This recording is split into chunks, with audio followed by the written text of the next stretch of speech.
again, happy Sabbath, Kendall SDA, Homestead SDA, and everyone else that is joining us today. We're very happy to see you here, and we're very blessed to be able to connect with you through social media.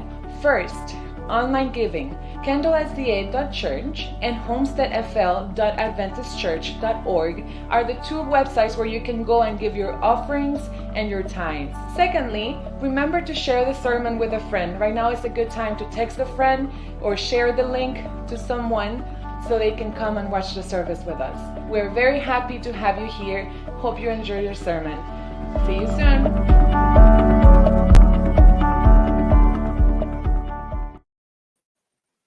Hello, good morning, everybody. Welcome to another live stream in the Digital Worship Sanctuary. And at this time, I'd like to welcome all of you. Please allow yourselves to feel free to comment in the comment section. Let us know where you are listening from, where you're watching from. Just greet each other in the comment section. And please remember to like and share the video, this live stream, with someone. So if you'd like to share it with someone, that would be great. And today is especially today is a very exciting program, because today I'm not planning on presenting a sermonic presentation. Today is really a rebroadcast of a Christmas program that was produced, written, and done at the Kendall Seventh-day Adventist Church by Michael Montague. Michael, who and his wife Oriana, who said goodbye to us last week and are transitioning now to Seattle 2 years ago. Michael presented and had an idea. We knocked around some ideas about what we could do for a Christmas program, and Michael just really went ahead and wrote an entire short film that was produced by him, shot by him, edited by him. Oriana played one of the main characters, and many of the young people within the Kendall Seventh-day Adventist Church. And when we presented it 2 years ago, it was very well received. And the message in this short film, I believe, is something that we all can resonate with this year, especially this year. And really, the whole premise of the short film is the whole idea that not everyone is going to have, or is having, or has had a great holiday season, right? While everyone is happy, while everyone is exchanging gifts, there are people in our midst who are among us who for them, this has not been the most wonderful time of the year. And so this short film really gives us and portrays this exact idea that we ought to be thankful for where we are, for what God has blessed us with, and especially during this year, during COVID, we have a lot to be thankful for. We have a lot to give God thanks for. And I'm hoping, and I pray and hope that this short film will bless you as much as it blessed us 2 years ago. And I look forward to have you experiencing it. Please be sure to, afterwards, if you have been touched by the film or the message, please be sure to reach out to Michael. Just give him a pat on the back. Let him know how much you appreciate the work that he put into this. To this day, it's still one of those stories that really made an impact on our church. And so for those, especially those of who attend Homestead, who weren't able to watch this, you are in for a treat. And so at this time, just enjoy the short film that we're going to be presenting today. May God bless you, and may God continue to be with us as we move into a brand new year. God bless, and see you all next week, where I'll continue with the sermonic presentation. Wonderful. Enjoy.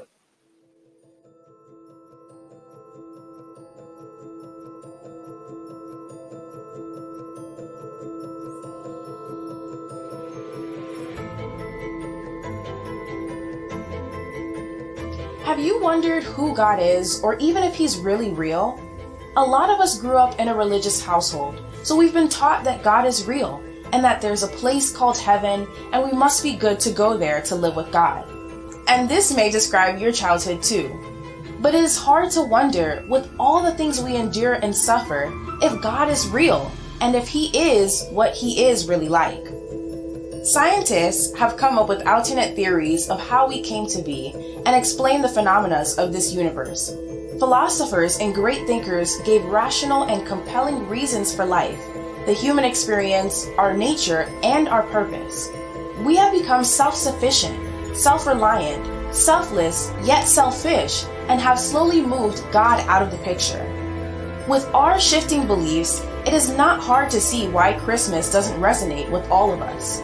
Some of us don't see Christmas as a happy time because we grew up orphans with no family or identity to call our own. Some of us struggle all 364 days of the year, and Christmas is a reminder that our struggle will never amount to anything. For some of us, a darkened cloud grows darker as we or someone we love battles an illness that robs the joy from Christmas until we are left with resentment for those oblivious to the blessing of good health. It's hard to imagine that God is really in the midst of the unbelief, in the midst of the struggle, of the loss, of the pain. It's hard to believe that an all-powerful being who claims to be the essence and source of love when you're being abused or abandoned by so-called loved ones. It's hard to accept that there's a good God when there's senseless killings and terrible disasters. It's hard to accept that God is great when those with malicious intent and power take advantage of those who have nothing. No, it's not hard to believe. It's impossible to believe in this God. Well, it's a good thing that nothing is too hard or impossible for God.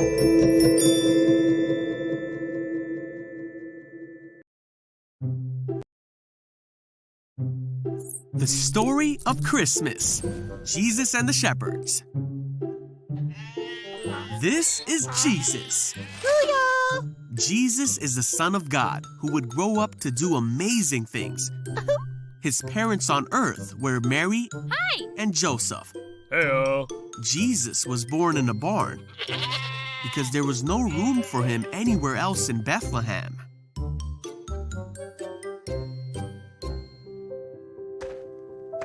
On the night Jesus was born, there were some shepherds in the field keeping watch over their sheep. Suddenly, an angel appeared before them, and a bright light shone all around them. Ah! The shepherds were so scared, but the angel said, "Don't be afraid. Okay.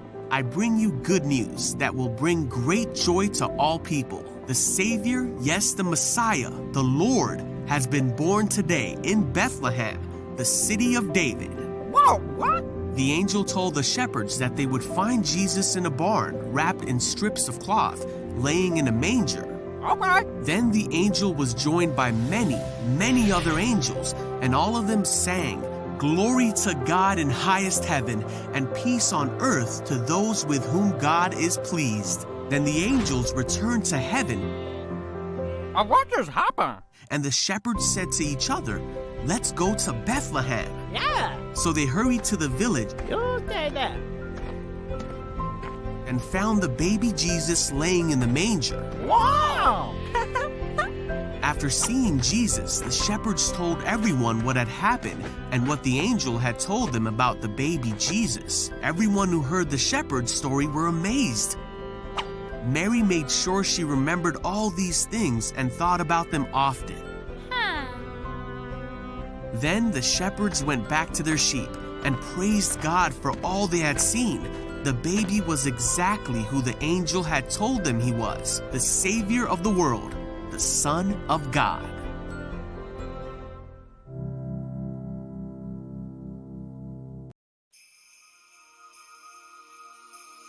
Have you ever had the thought, what was it like for God to come into the world as a baby? It's quite a demotion, going from the highest point in the universe, creating the laws that govern our planet, to creating furniture in one of the poorest, most infamous villages in Jerusalem. We hear the story of Jesus coming to earth as a baby every holiday season, and to be honest, it's easy to become desensitized to the gravity of this little fact. God took off his crown to become a peasant. He gave up everything to restore a relationship with us. Could you do the same thing? Could you give up your power to save someone who would condemn you? What if I explained it a different way? There was a young, wealthy man named Michael who owned several businesses, real estate properties, and had a great amount of influence in the city where he lived. He worked hard to overcome challenges and adversities as he grew his net worth. But because of his humble beginnings, Michael never forgot to be generous by sharing his time and money. At the height of his success, Michael started a family and adopted 2 little girls, Ava and Sophia. Although he managed many companies, he always made time for his daughters. They played and laughed and learned together how to serve others. He made sure to teach them everything he knew about life and business and treating others with respect and love. Ava was receptive to his teachings, while Sophia wanted to do things her own way. In time, his daughters left home to start a life of their own. Both had finished college and secured a job after many interviews, and were ready to face life's challenges without the safety net living at home could provide. They were ready to make their own choices and live with the consequences, both positive and negative, those choices would bring. However, the sisters discovered that life doesn't always go the way you expect.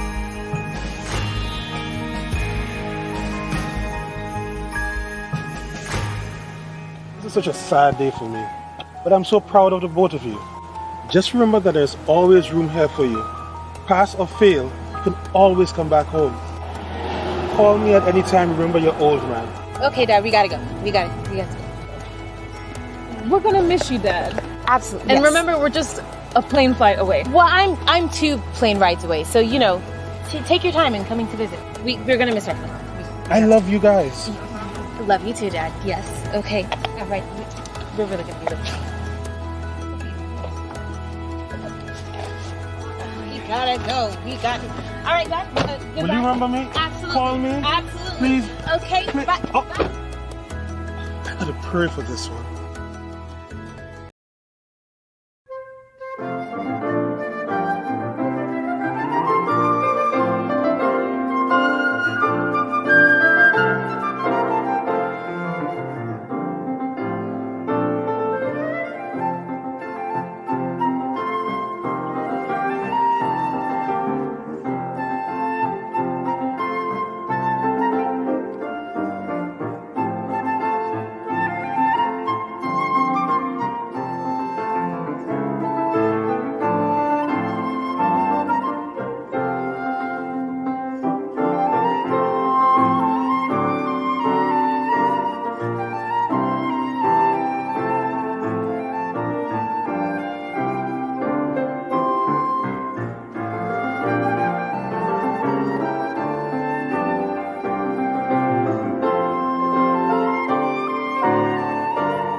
wasn't long before Sophia found herself enthralled with all the world had to offer.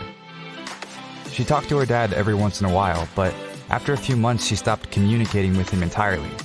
She did not want to hear his disappointment or lecture about her lifestyle. She just wanted to guiltlessly explore the world and enjoy everything, because you only live once, right?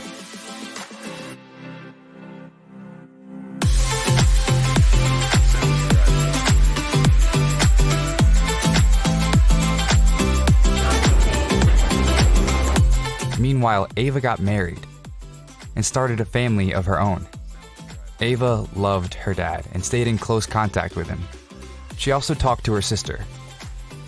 But eventually, the relationship became strained, and they would constantly argue. I mean, the least you can do is just stay, hang with the family. Dad misses you. He would love for you to stay. For him to tell me how to live my life? No thanks. Gosh, Sophia, with that again, I mean, why do you even have to live such a crazy, reckless life anyway? What? Those people, those friends you hang out with, they're not even your friends. Whoa! They're only hanging out with you because you're pretty and they think you have money. Whoa, what do you even know? You haven't experienced anything. You've been living that tiny little Christian bubble your entire life. Excuse me, I don't need to experience all that foolishness to know it's not for me. And to be quite honest with you, Sophia, I'm really disappointed. Whatever. They would argue each time they saw each other, each worse than the last. Until one day, lines were crossed. Hey, Ava. Do you know how your sister's doing? Why do you keep asking about her? I don't even understand why you care so much. We're not even really related.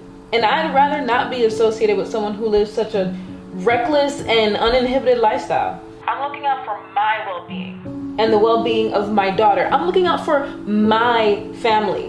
The both of you have such strong opinions on how each other should live their lives. But you need to allow her to make her own choices. Yeah, but she's making the wrong choice. Even so, you must let her be.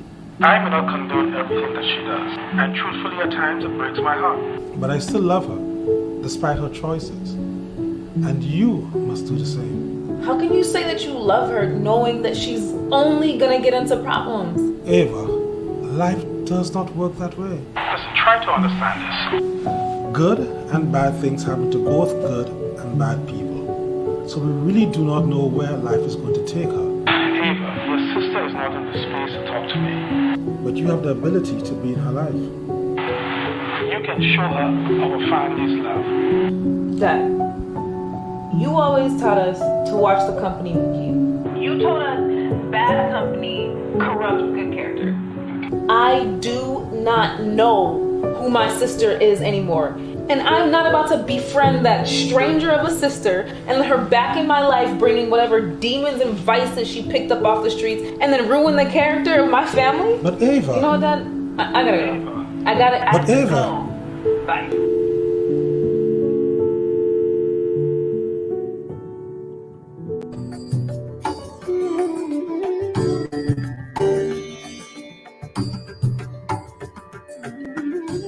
Gabriel approached this remote Indian village for the first time. He didn't know what he was getting himself into, but he had heard a still, small voice impressing him to go. Gabriel had taken a year off school because of health issues, but a friend told him about a mountain village where people had never heard of Jesus. Even though his health was getting worse, Gabriel felt compelled to go. I told God, since you have sent me here, you have to make me all right. You have to take care of me. I'm completely focusing and depending on you, all my health issue. After arriving in the village, Gabriel rested and prayed for a week. Then he had to travel a long distance to see a doctor. A blood test revealed that his health had been restored. His prayer answered, Gabriel returned, ready to put all his energy into serving this community. But he quickly realized the challenges facing him. The high altitude made it cold. He had to hike to get water, and the villagers knew nothing about basic health principles. See, we see a child. The face is so dirty and he's playing with the mud. And here we see a lot of wounds. I don't know how I'm going to support him the medicine. It's feeling so cold. It is so cold here. Although Gabriel had permission from village leaders, many opposed his presence. But the children loved him. There was no school in the village, so Gabriel turned his home into a classroom. Here, now most of them, they are beginning to write. They're writing. They know how to write already ABCD, and also they know how to read. And now they are writing some of them, 1 to 100, and also a spelling. It was very difficult for them to accept me, and it took almost 4 months to be friends with them. So when they finally accepted me as part of the villager, that makes me very, very happy. The villagers started inviting Gabriel to spend time with them. He is cutting Robinson banana. We're going to eat banana flour tonight. We're running out short of money and out of vegetable, so we are going to eat the banana. Soon, Gabriel was having conversations about health principles. Sometimes they even talked about faith. When they began to ask me, what did you have in your life that makes you so happy? Then I began to share the love of Jesus Christ. The villagers enjoyed hearing about his hope in Jesus. It was a liberating concept they had never heard before. Many accepted Jesus and started meeting together on Sabbath. Wonderful doors were opening, but Gabriel still got discouraged at times. He felt lonely. One outlet was to visit a market nearby from time to time, but even this came with challenges. They're smoking, this old lady. I can't bear the smell anymore, but I just have to adjust. I don't know, sometimes I get confused why God sent me such place. This is the vehicle. This is the place of my mission field. But Gabriel never gave up. He began hiking to other nearby villages, as far as he could walk, to spread the good news. Even I'm feeling tired, but I won't give up. I'll go and meet and tell them about the love of Jesus. After this year of ministry, Gabriel knew that he only wanted one thing: to follow God's will for his life. His desire to delve deeper into the Bible led him to enroll in the School of Theology at Spicer Adventist University. When I went to the village, I knew that my health is very poor, then I might possibly even died. But I have a patience to reach the Gospels to the people where it is unreached. Today, Gabriel is happy to be studying at Spicer, a school dedicated to teaching and training students for a higher purpose. His dream is to become a full-time church planter, and thanks to a missionary family sponsoring his studies, that dream is set to become a reality. Not far from the Spicer campus, a community had no school. Just like Gabriel taught his village children, the university has reached out and opened a classroom. The gratitude of parents shows that so much more is needed. This quarter, a portion of your 13 Sabbath offering will help build a new school building for this needy community. Please pray for this opportunity near Spicer Adventist University. Pray that more people will find hope in Jesus, just like the villagers Gabriel ministered to.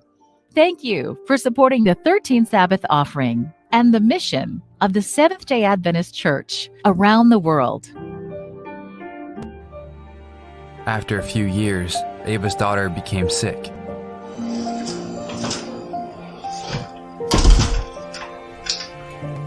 Hey, where's Mia? She's sleeping.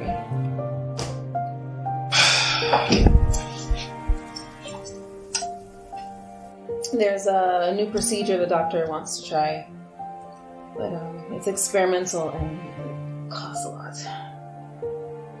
And we've got all these bills. We got another one that just came from the hospital. How much is it? It's over $7,000. What happened to our insurance? How come they couldn't cover it?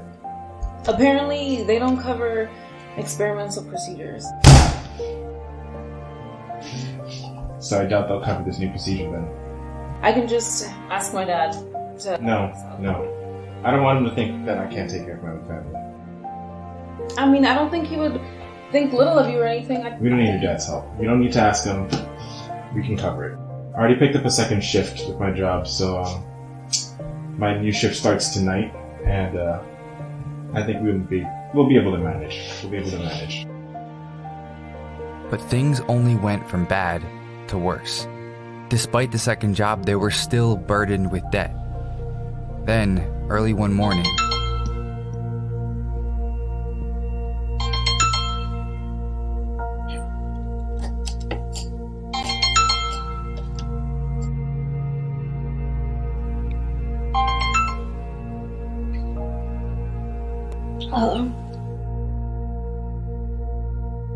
Yes, this is she.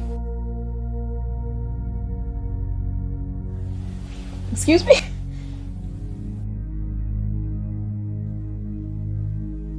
How can this be happening to me? I'm a good person.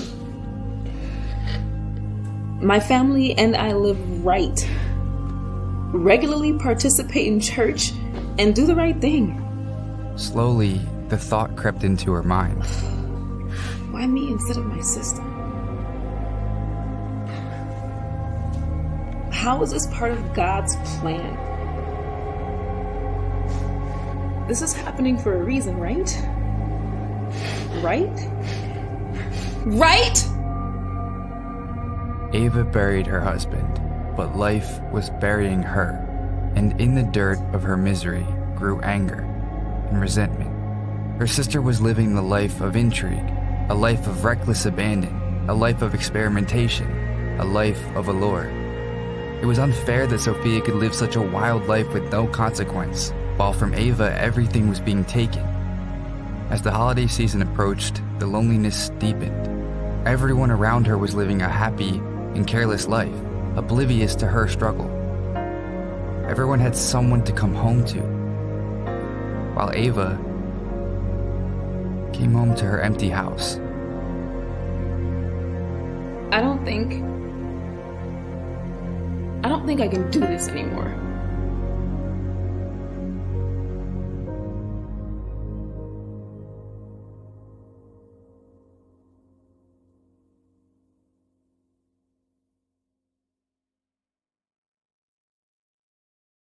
Life, working flexible hours, living in luxury, and partying as many nights as she could. She was having fun. But after a few years of partying and living carefree, an emptiness started to grow inside. Hunger for something deeper. She chased thrill after thrill, attempting to fill the void, but the emptiness would always return after the excitement was over.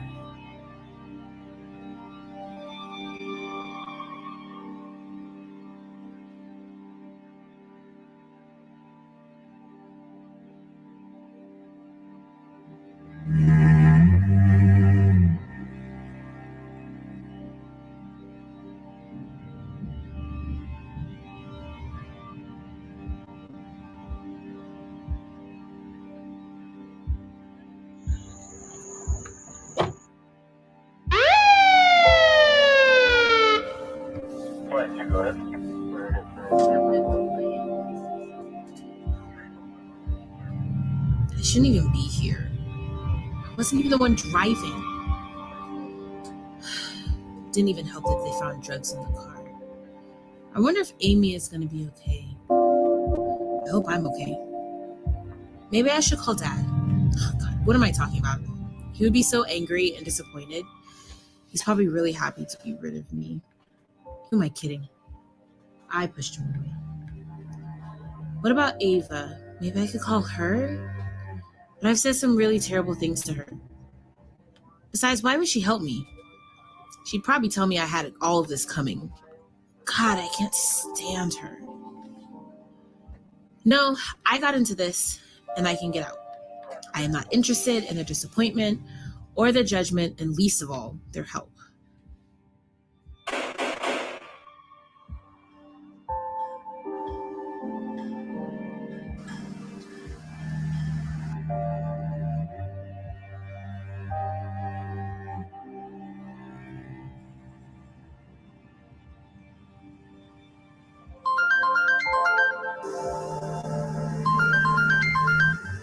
Hello? Oh, hey, Julie. What? What? What do you mean fired? What do you mean? Because of the drug charge? They weren't my drugs. Yeah, I mean, I was convicted, but it's only community service. That's all they gave me. Wait, hello? She hung up. She actually hung up on me. Who is this now? Hello? Yes, this is she. Oh, you have got to be joking.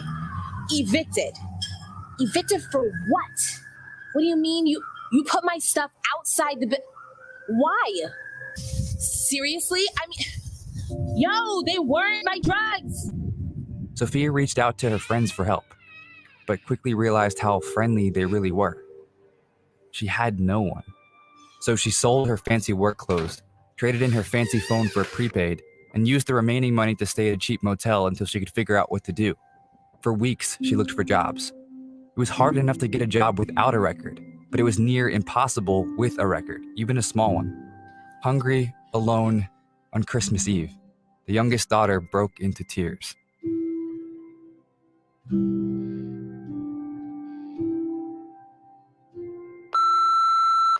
Hey, Dad, it's me. Sorry, I forgot you're on a business trip. Dad, I'm so frustrated. I'm so angry. Why me? I followed all the rules. I did everything right. I'm a good person. But I'm all alone. And I feel so overwhelmed. And I see all these happy families. And I just miss my husband. And Mia, gosh, she's been sick for so long. I'm forgetting what it's even like to have a healthy child. Dad, I am drowning. And there's no one here to help me.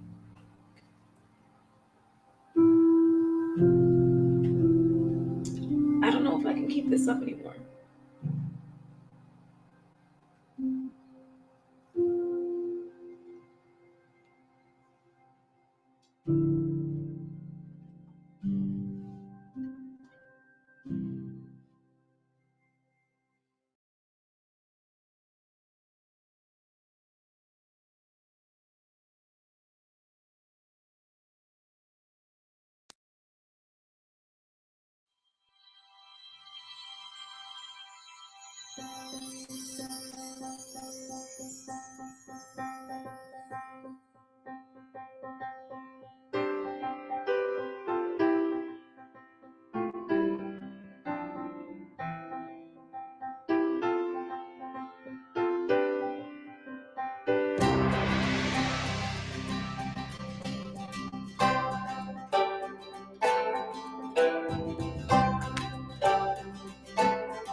Hello? Good afternoon. Is this Miss Sophia? Yeah, this is she. What do you want?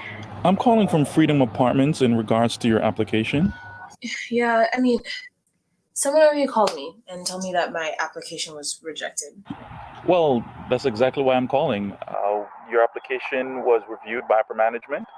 We're trying to give back to the community this Christmas, and we'd like to get you back on your feet. We're offering you the apartment rent-free for 6 months.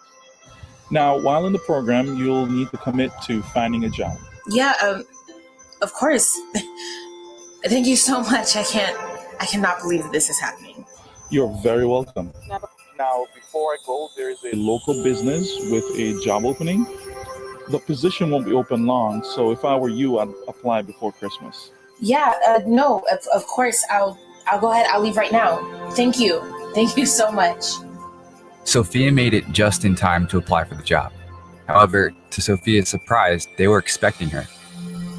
Great, you came highly recommended. Really? If I could kindly ask, who recommended me? You don't know? Your father. Really? Yes. You see, he invested in my company when I was starting and no one else would help me. So when he called me, I was more than happy to help him because I know he has been so great to me. After all this time, Dad was still looking out for me. He would put his name on the line and use his influence just to help me. Based on the conversation I've had with them, your father thinks very highly of you and he loves you very deeply. Sophia felt guilty and grateful. She treated her dad so poorly and thought very little of him. She'd pushed him out of her life, and yet he would still make a way for her. Sophia thanked the woman and left to think about how she could mend the relationship with her dad.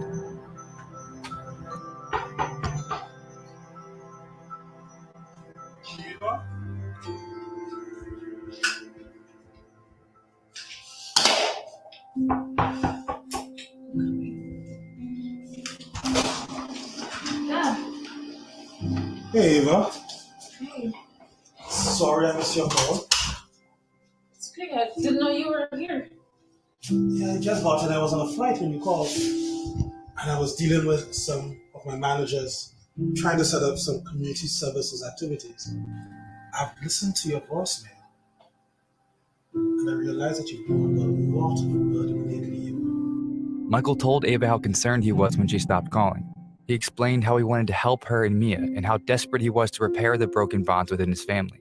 He revealed that over the past few months, he sold his largest companies, gave up his position as CEO, and liquidated the majority of his assets. He reinvested a portion of the funds into a side project that helps homeless and struggling individuals get back on their feet. He also handed Ava an envelope with a sizable check. Ava was shocked. Her dad gave up so much just to help her? No, it was deeper than that. He gave up everything to save her. The money would not only pay for the medical treatments, but also cover all her debts. All of it. The length he was willing to go to seemed so excessive. There must have been some other alternative. But then, a second realization. This wasn't just for Ava. It was also to save Sophia. Love was what compelled him to give up everything, even for a person who rejected him. And it was this intense act of love that broke through the resentment and bitterness Ava held towards her sister. Never once did he make them feel like they were adopted. He always treated them as though they were his very own. Yet it baffled Ava, the depth of her father's love. If he could go to such lengths for them, then how could she do any less for Sophia? As Sophia laid in bed, she thought about the awful things she said to her sister, and how she pushed away her dad. She treated the only family she's ever known as though they were strangers.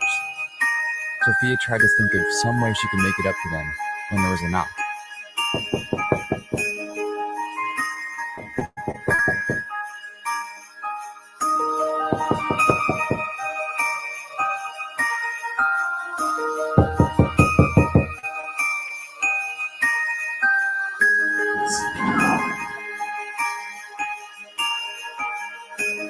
Wow. Hey, sis. So, your family was wondering if you could spend Christmas with you. Yeah. Hi.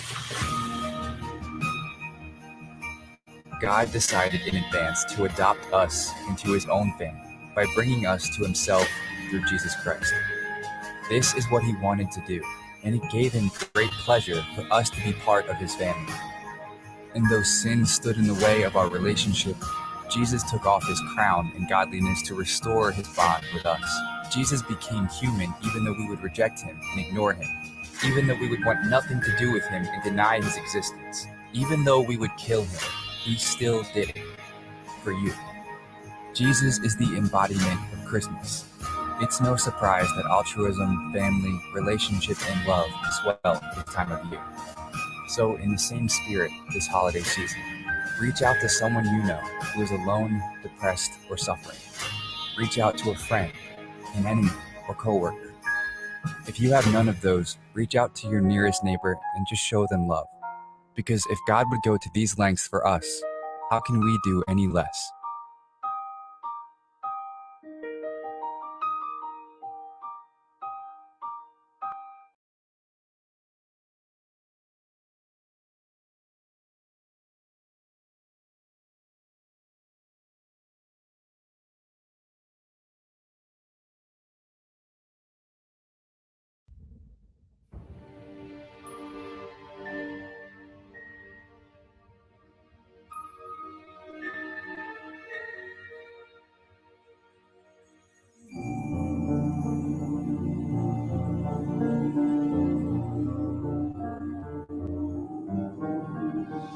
Oh, holy night, the stars are brightly shining.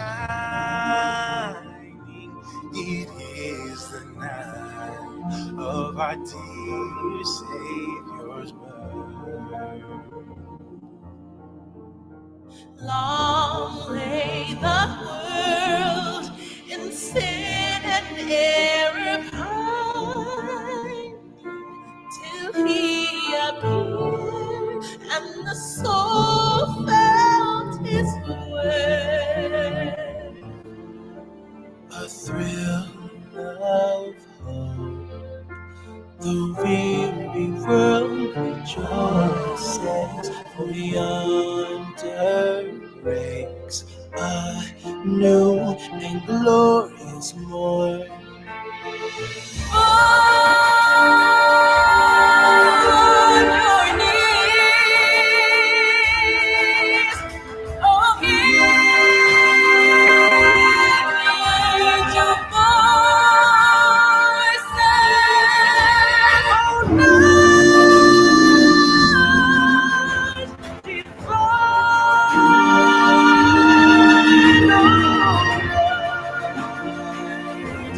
when Christ was born. Oh, night divine,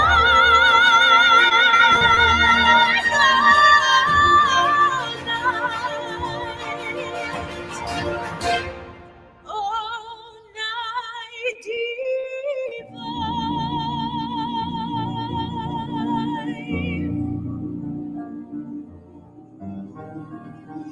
Led by the light of faith serenely beaming, with glowing hearts, by his cradle we stand.